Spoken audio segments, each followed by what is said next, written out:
Vamos a darle la bienvenida ya a nuestros invitados el día de hoy.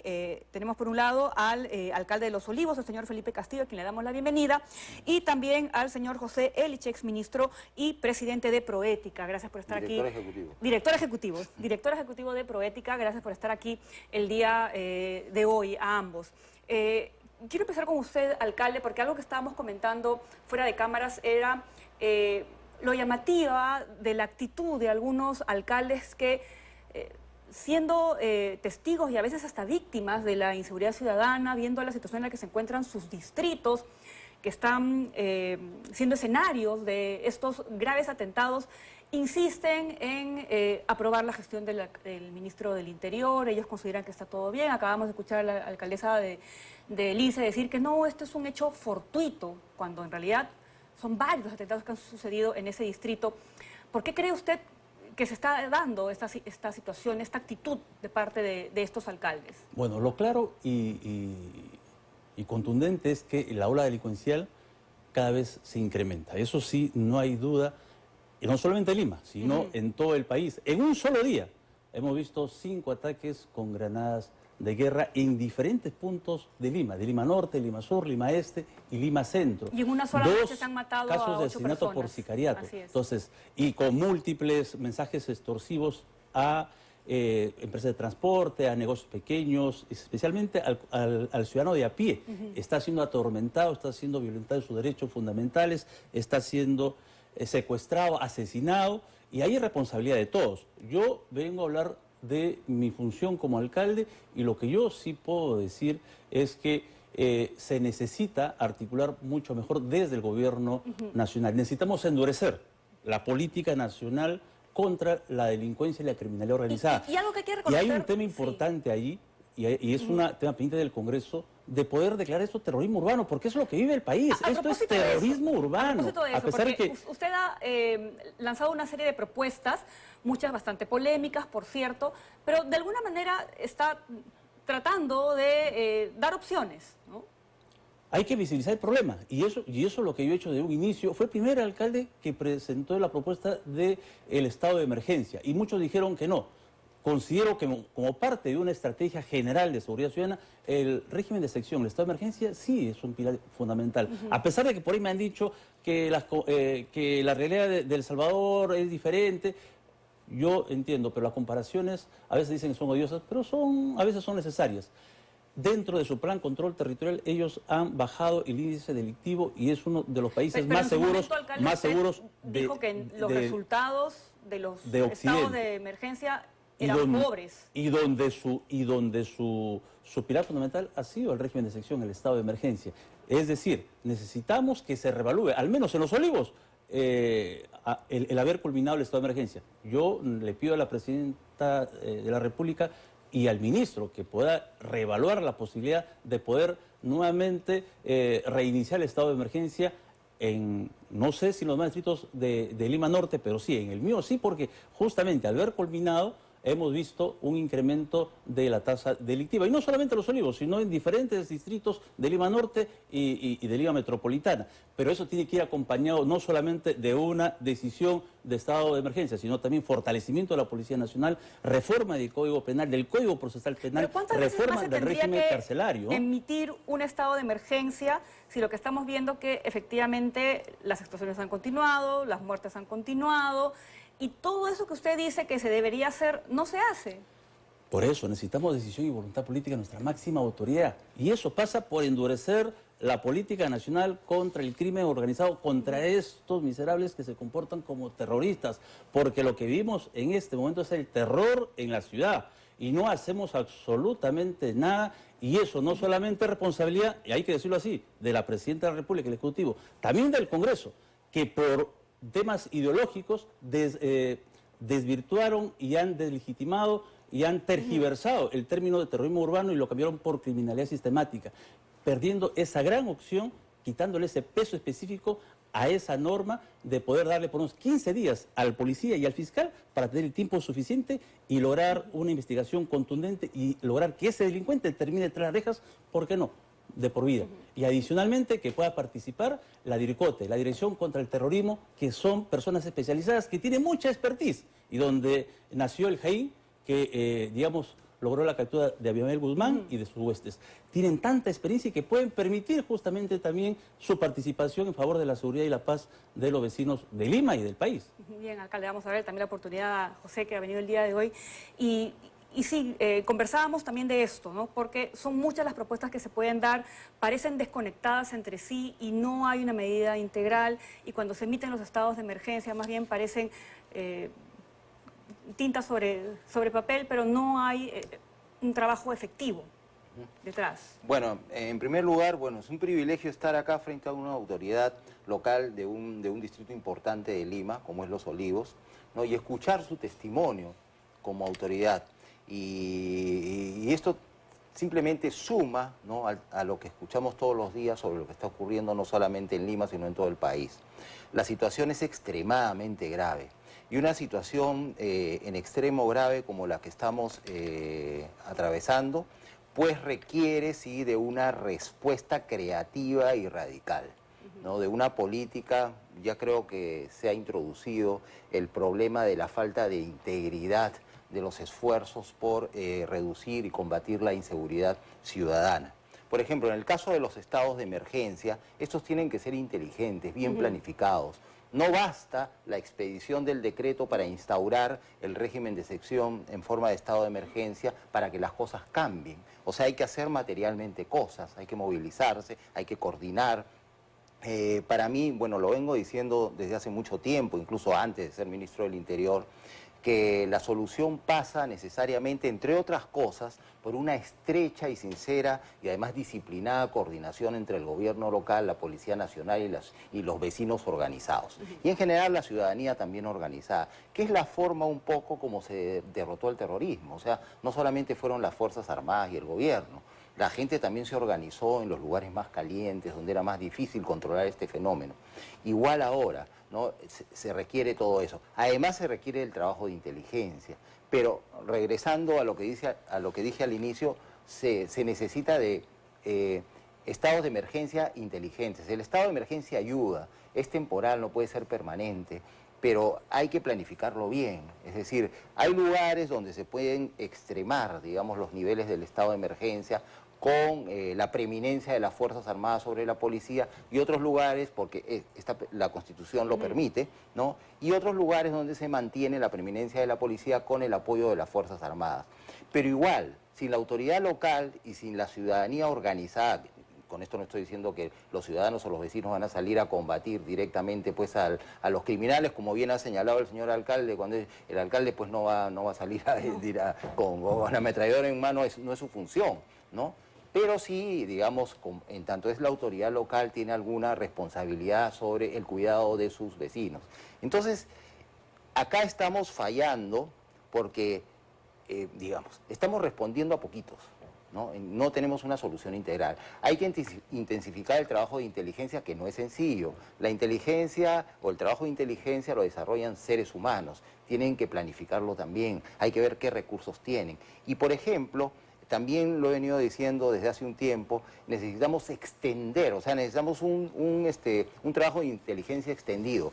La policía tiene profesionales, o sea, oficiales y suboficiales profesionales en la materia de inteligencia, ¿no?, tanto a nivel de la Dijimín, la DIRIN y también el Grupo Terna.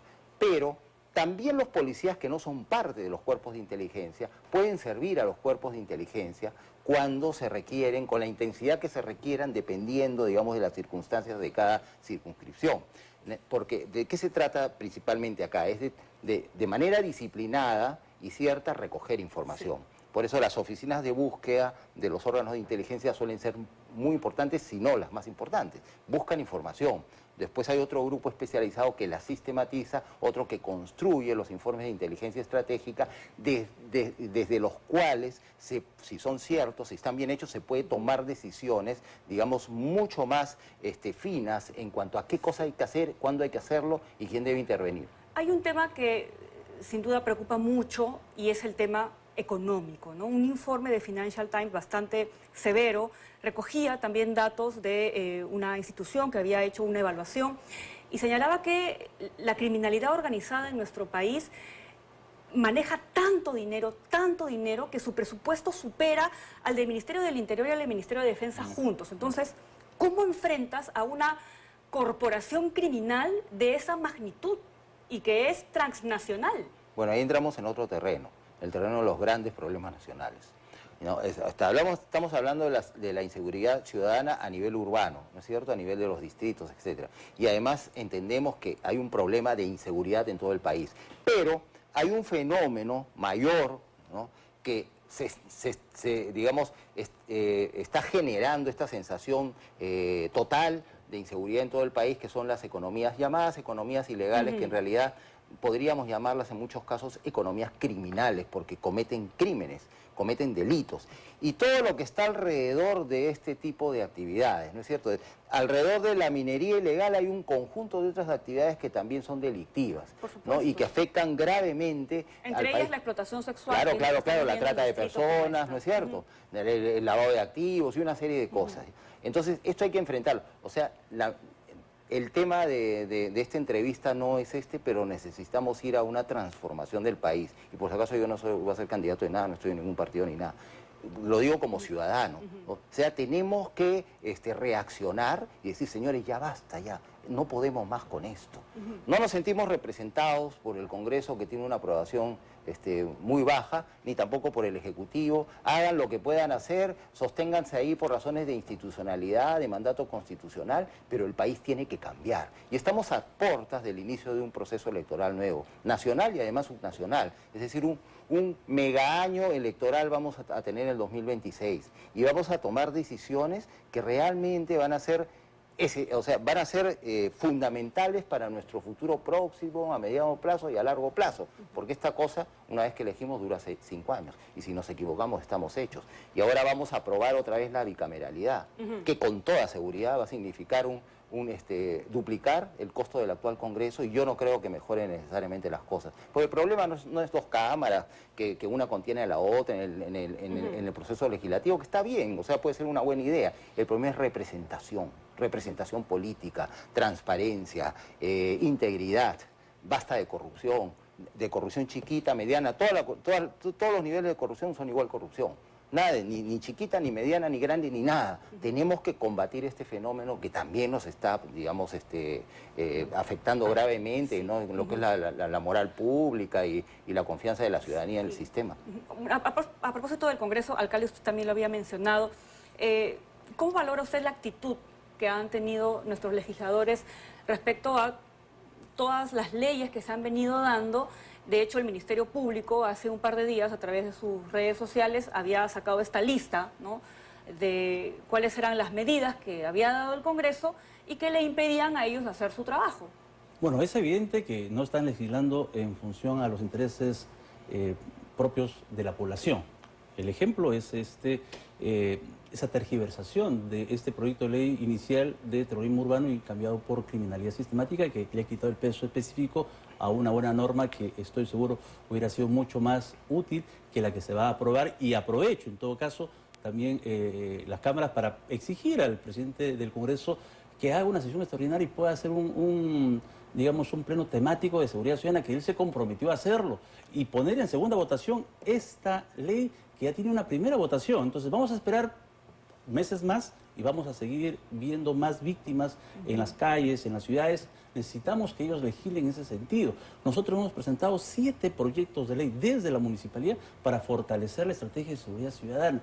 Y lastimosamente hasta ahora no se ha avanzado mayormente. Entonces, ellos están más empecinados en sus problemas, en sus propios intereses y a espaldas del interés común de la población, que, repito, en este momento están siendo secuestrados, extorsionados, asesinados, y el Estado en su conjunto, no solamente el Congreso, el Ejecutivo y otros poderes del Estado, no miran o miran a un costado y no miran hacia el ciudadano de a pie, que no vive del Estado, que ese 99% de la población vive del día a día, y estamos justamente siendo cómplices de esta situación que cada vez escala más, y si no hacemos nada vamos a vivir situaciones similares como lo que vive el Ecuador o ha vivido El Salvador en su momento. Ahora, usted nos comentaba también fuera de cámaras que de alguna manera en su distrito había logrado controlar con estas medidas para evitar que aumente el tema de la explotación sexual de mujeres en determinados puntos del distrito. Nosotros justamente hemos desarrollado un piloto que es control territorial y hemos conformado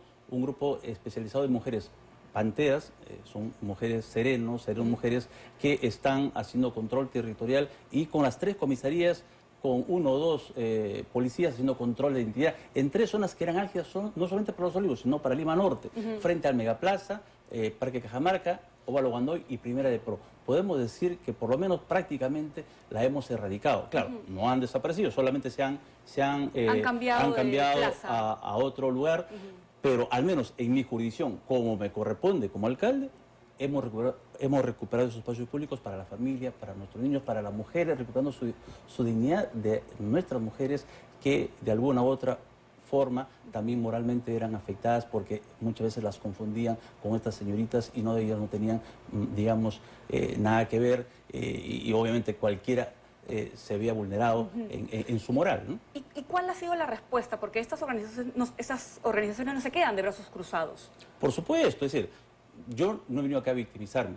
A mí me amenazan todos los días. Yo estoy acá como presidente del Códice de los Olivos y tengo que enfrentar, porque es mi derecho y también mi obligación como alcalde, de poder desde mis facultades como alcalde generar una política local de seguridad ciudadana. Hemos aterrizado como política municipal la ley de arresto ciudadano en flagrancia. Tenemos al día de hoy más de 1.100 presuntos delincuentes retenidos bajo esta ley desde el serenazgo. No desde la policía, sino desde el serenazgo, y lo hemos replicado como en una ley y que espero también se debata y se apruebe para poder justamente darle un instrumento más desde el gobierno local a la seguridad ciudadana en el país. Así como eso, hemos adquirido 30 camionetas para serenazgo y 100 motos vía convenio con la Municipalidad de Lima. Es decir, desde el gobierno local estamos haciendo nuestras funciones, pero eso es insuficiente sabiendo que la delincuencia que vive en este momento del país es mucho más agresiva, más violenta, mucho más compleja, como ya mencionó nuestro invitado, José Hélice, en el sentido de que pues estamos enfrentándonos a organizaciones criminales extranjeras también, porque muchas organizaciones extranjeras están también en Los Olivos, en Lima Norte, y que están generando zozobra todos los días, ¿no? ¿Y qué sucede una vez que el serenazgo ha logrado la detención de estas personas y cuando van hacia el sistema ya policial, fiscal, judicial? El gran problema que a veces mucho de ese trabajo que hace el serenazgo, que hace la policía, queda en saco roto, porque en 72 horas nuevamente terminan en las calles sembrando más terror, sembrando más zozobra. ¿Por qué?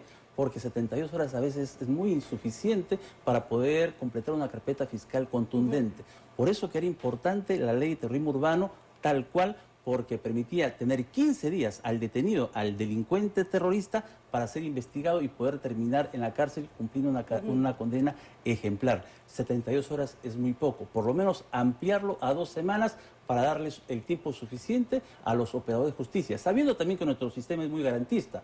Es decir, necesitamos tener el medio probatorio, la evidencia científica. Tenemos un solo laboratorio en Lima, que está en Arburú, y es insuficiente.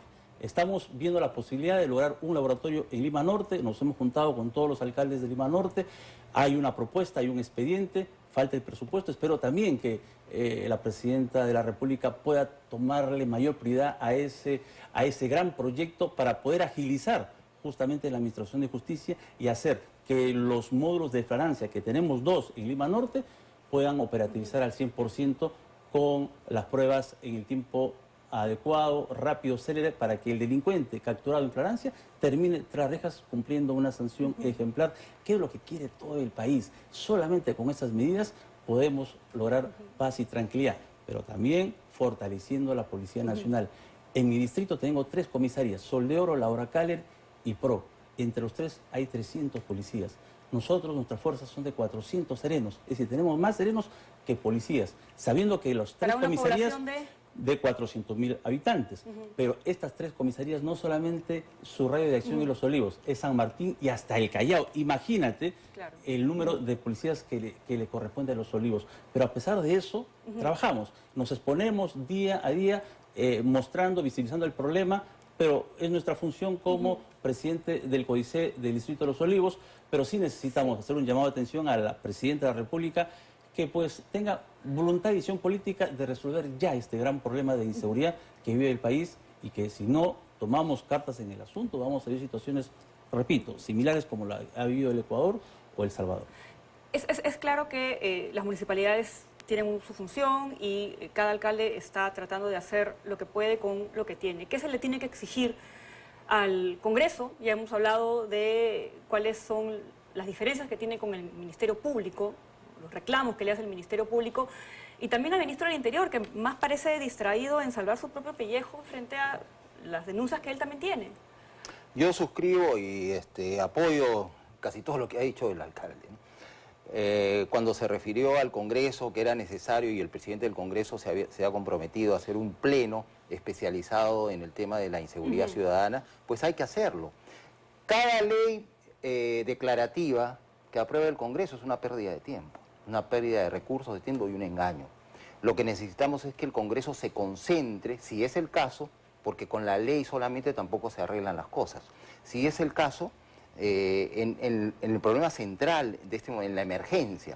Un alcalde no tendría por qué estar acá hablando solo de seguridad ciudadana, que es un tema sobre el que puede y debe hablar seguramente. Debería estar preocupándose por otras cosas que tienen que ver con el bienestar de quienes viven en su jurisdicción. Pero tenemos a los alcaldes y otras autoridades concentrados todo el tiempo, además corriendo peligro, ¿no?, como personas, porque tenemos un problema gravísimo, evidente, extremo, que ya no hay que probar nada.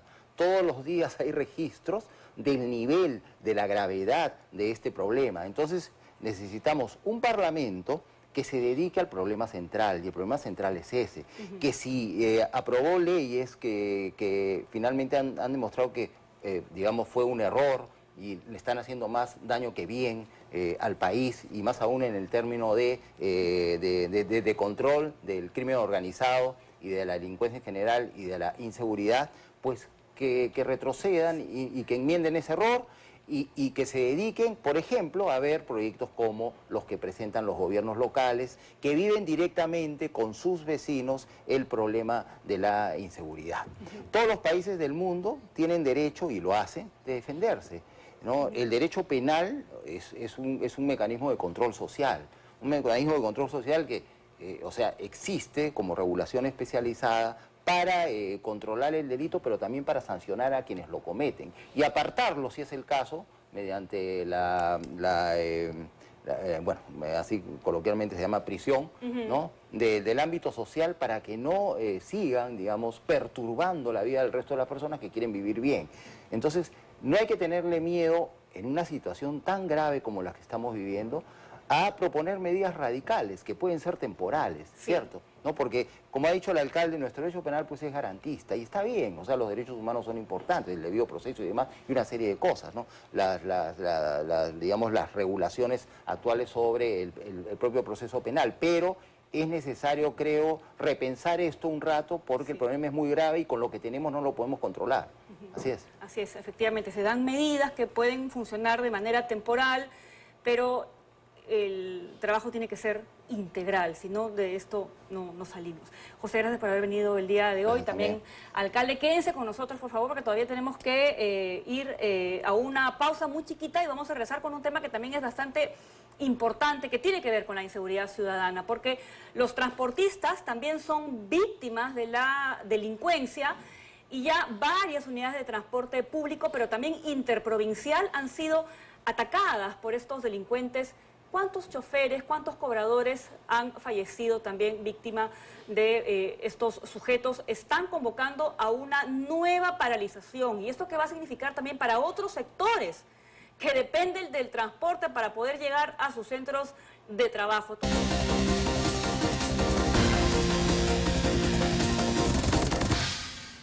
Continuamos con más aquí en 2025, en 24 horas. Continuamos con nuestros invitados, el alcalde de Los Olivos y José Eliche, el presidente ejecutivo, director ejecutivo de Proética, porque la inseguridad ciudadana está escalando y ahora los transportistas, tanto los interprovinciales como los urbanos, están evaluando ir a una protesta, a una nueva manifestación que podría, por supuesto, escalar y llegar a afectar, como ya lo ha hecho en anteriores oportunidades, a muchos otros sectores productivos de nuestro país.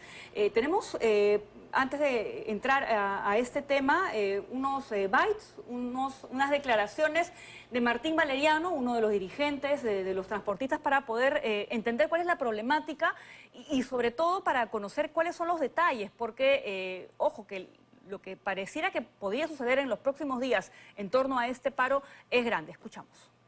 Más del 50% de empresas de transporte público están siendo extorsionadas. Ya no denuncian. Ante la inacción de la policía ya no denuncian. Porque acuérdense que primero quienes se enteran de la denuncia son las organizaciones criminales.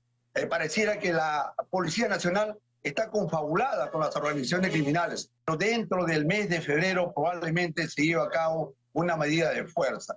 Yo creo que vamos a articular con todas las organizaciones sociales para que este paro no tenga contundencia, y son más de 300 gremios que se van a plegar a esta medida de fuerza en los próximos días. El ministro José Santibáñez, que ya hace un buen tiempo, hace un buen rato hubiera dado un paso a un costado, se había comprometido a solucionar el problema de los transportistas, de cuidar y darles seguridad y dar con los paraderos de estas bandas criminales. Hoy en día se ha incrementado más las olas de extorsiones, los cobres de cupo, las muertes.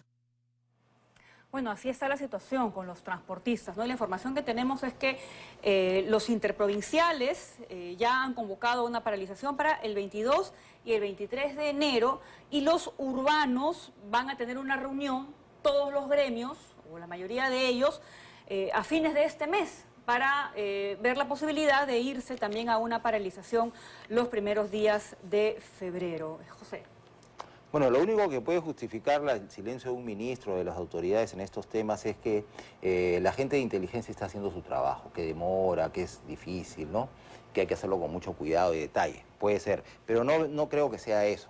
Por otro lado, ahora que yo no estaba enterado que se iba a paralizar este sector, pero la vez anterior, digamos, a pesar de que fue algo parcial la paralización, igual creo que la forma como los dirigentes expresaron el mensaje, la preocupación, la angustia de los transportistas, fue una novedad en el país, ¿no? Fue una reacción sincera de un sector que... Nos están matando. Claro, nos están matando y salieron, ¿no? Les faltó fuerza, les faltó justamente mayor apoyo entre ellos mismos, ¿no? No hacer diferencias porque todos están afectados por lo que está sucediendo, pero el mensaje fue muy interesante, ¿no? No fueron a pedir pues que les rebajen las multas ni cosas por el estilo. Por favor, protéjannos porque nos están matando. Eso expresa la gravedad del problema, ¿no?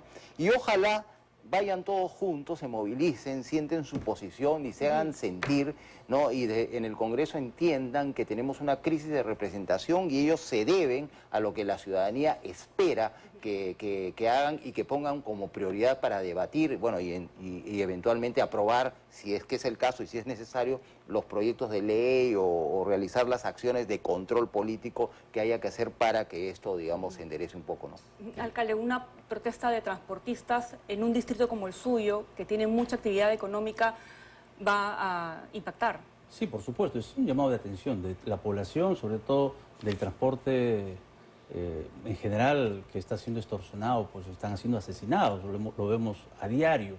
Esperemos que sea una marcha de unidad y que los partidos políticos no aprovechen esto pues para sacar ventaja y réditos partidarios. Creo que hay que evitar que se manche y que se politice esto y que sea realmente un reclamo social justo, porque es justo, porque están, como ya dije al inicio, cada ciudadano de a pie está siendo en este momento amenazado, extorsionado, secuestrado, asesinado, y el Estado en su conjunto está timorato, está inactivo y no toma acciones contundentes como lo que está pidiendo la población. La población lo que está pidiendo es mano dura y el Estado en su conjunto no lo está haciendo.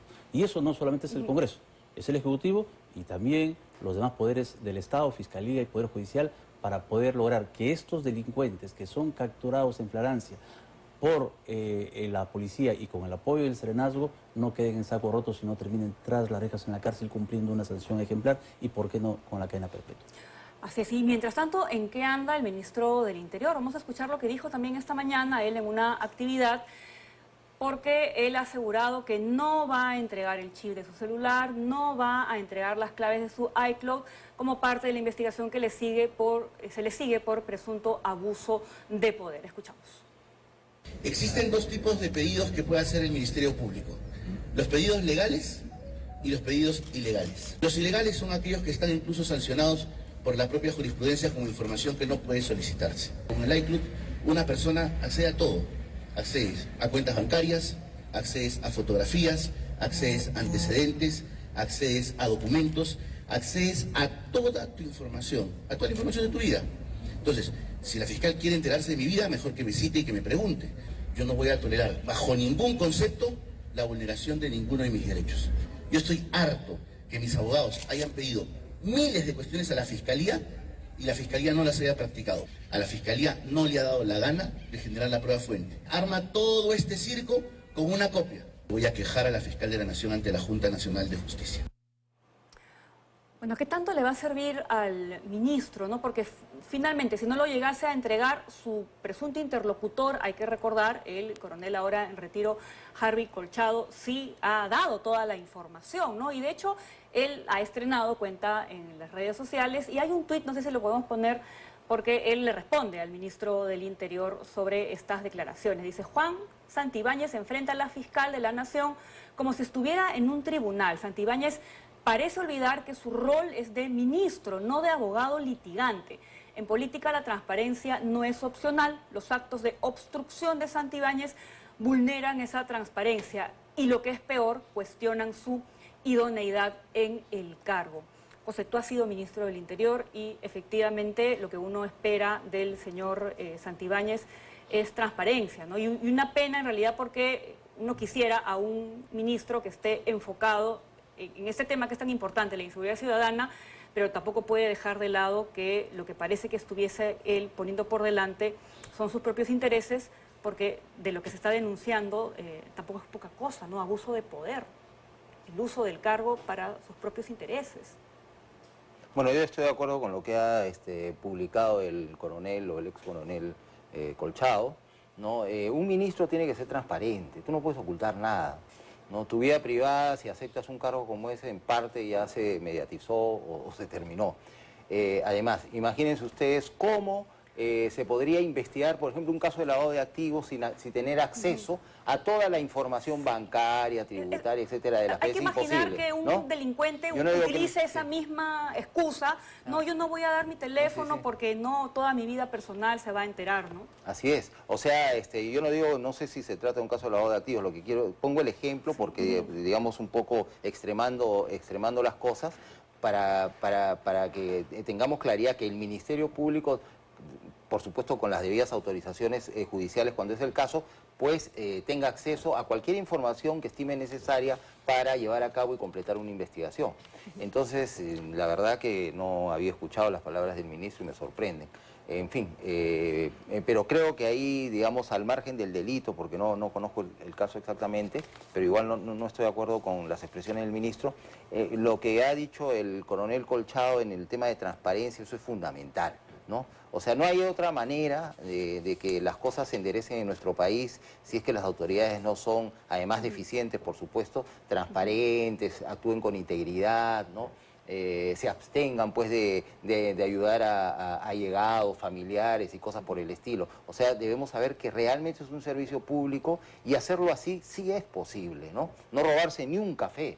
Eso es lo que necesitamos. Eso haría una verdadera revolución en el país, ¿no? Sí. Alcalde. Bueno, lo que sí está claro que los temas personales, sobre todo de un ministro y sobre todo de la envergadura de un ministro del Interior, hacen que no esté 100% concentrado en los temas que quiere la población, que es justamente que le den una estrategia de seguridad ciudadana que genere paz y tranquilidad. Lastimosamente estos problemas personales, pues temas personales, influyen en una buena estrategia en favor, repito, de la paz y tranquilidad, que es lo que el ciudadano en este momento está buscando, ¿no? Sobre todo, repito, al ciudadano de pie que está siendo violentado en sus derechos fundamentales, a la extorsión, está siendo secuestrado, está siendo asesinado. Por eso, nuevamente hago un llamado en su conjunto al Estado de poder priorizar la seguridad ciudadana, primero a la Presidenta de la República, que tenga decisión y voluntad política de endurecer la política nacional en contra de la criminalidad organizada y llamarlo como tal, como corresponde, terrorismo urbano. Al Congreso que debata con prontitud los temas de seguridad ciudadana, la ley de seguridad ciudadana, para empoderar y dar ese marco normativo legal a los operadores de justicia y a los operadores de justicia que sean drásticos, ejemplares, con su sanción para que el delincuente capturado con el esfuerzo de la policía, acompañado por el Senado, no queden en saco roto, sino terminen en la cárcel cumpliendo una sanción ejemplar y, ¿por qué no?, la cadena perpetua. Bien, muchísimas gracias, alcalde, por haber venido el día de hoy. Gracias también a José por haber también por venido la el día de hoy. Y vamos a estar pendientes también, ¿no?, de cuál va a ser la respuesta del ministro del Interior respecto a este caso, ¿no?, que es bastante grave, y sobre qué es lo que vaya a suceder también con esta convocatoria a una paralización por parte de los transportistas de la zona urbana de nuestra ciudad.